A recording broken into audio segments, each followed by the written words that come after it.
Welcome to another episode of Preparing for the Unexpected.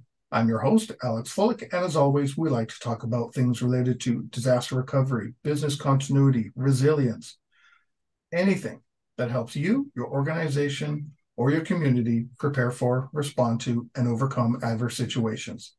If you'd like to be a guest on the show, please feel free. You can find me on LinkedIn. I am the only Alex Fullick there. I'm really easy to find, and I do respond to everything I get.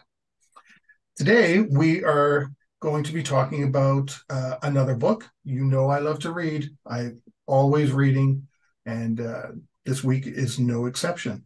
Returning this week is the author of Building Resilient Futures, Robert Hall. Robert, welcome back. Alex, thank you very much indeed, and nice to be back. And thank you for having me back. Well, I know the last time we spoke, I said when your book comes out, I wanted to have you back, and it's out. So congratulations on the book. Thank you very much. Now, I know you, as I said, you've been on the show before, but just in case anybody wasn't listening or hasn't seen the previous episodes, can you just take a minute and tell us a little bit about yourself? And then we'll Yes, start of jumping course. into all the things we've got on our plate today. Yes, of course.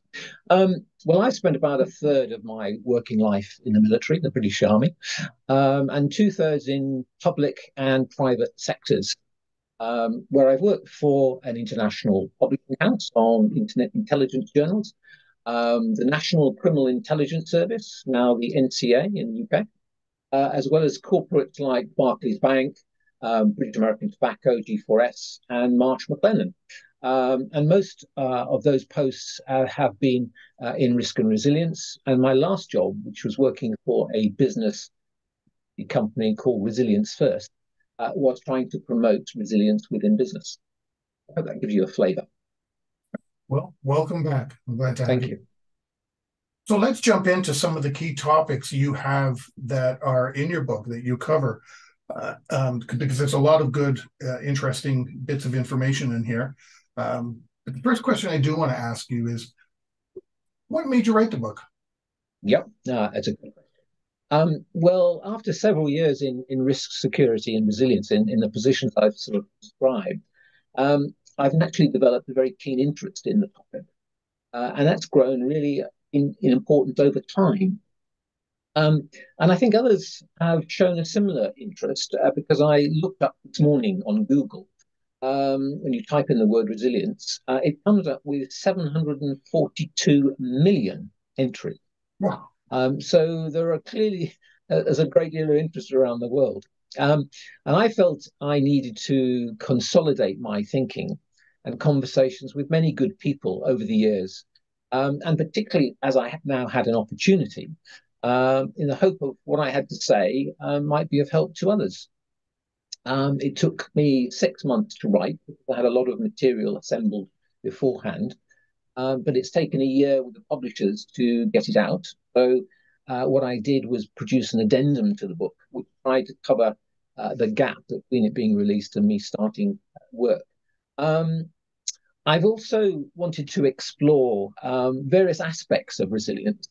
And in the book, you'll see there are sections on personal resilience, emotional resilience, organizational, urban, social, and national resilience, as well as aspects of leadership and standards to show the complexity of the problem, or the subject rather than the problem, the subject.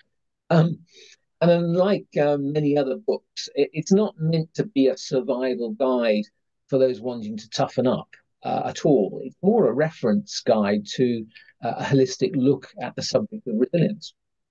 And I'm continuing my interest because I'm spending that time now looking at a sequel, which is going to look at natural resilience, how animals and plants use resilience, don't obviously call it that, and what lessons they have for us as we go forward in struggling to keep the environment alive. Yeah, that's an important point considering all the things that are going on right now as of recording, all the wildfires in Canada, Yeah, the unbelievable heat waves going through Greece, also expecting fires, Southern Europe and Southern US. It's just yeah, crazy. absolutely. Yeah, yeah. So let's jump into one of the first topics that you talk about, and that is a changing world.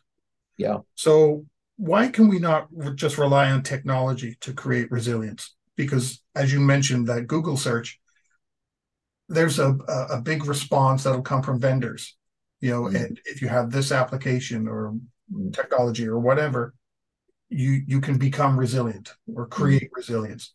So what do you have to say about that? Yeah, well, technology has its own resilience capacity, I believe, and it can clearly greatly help us. I mean, you only have to think of how we survived, both as a communities, but as business as well, through video conferencing during COVID. I mean, without that, I think we would have been a real mess. Um, and the same positive comment applies to infrastructure. I think that has its own resilience through protocols and standards and the like. And as with AI and climate change breathing down us, then I think we're going to move into a whole new plane of resilience using those aspects for our life. However, in the final analysis, I would argue that it's people, not technology or infrastructure, who determine where an organization, a community, or a business actually is resilient, proves to be resilient. Um, and it's a combination of two: technology, infrastructure, and people. People who determine things. Um, and here's an example of London. I don't know how Toronto sits, but London is said to be a very resilient city, and history has proved that. But when you look at some of the technology and infrastructure, it's almost Victorian in part. So I think if something happens in London, I would like to think that it's the people who overcome the problem using technology and infrastructure, but it's not the reverse way. Uh, and an interesting analogy is aircraft. I mean, 80% of aircraft losses are due to human failure, Mhm. not despite the advanced technological designs and high standards, probably the highest standards in the airline industry.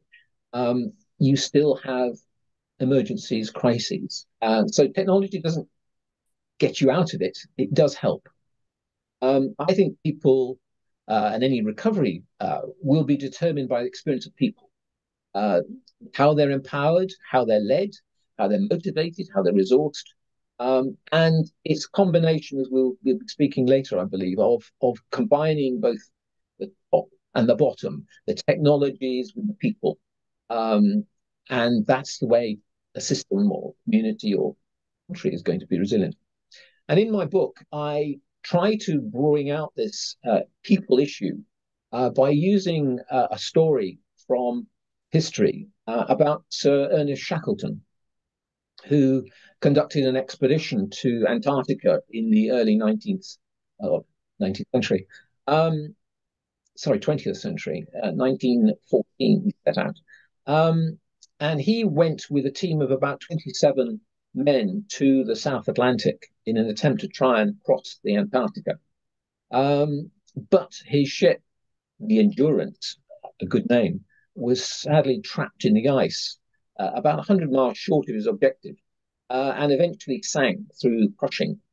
And he spent 2 years with that crew trying to get them back. He did.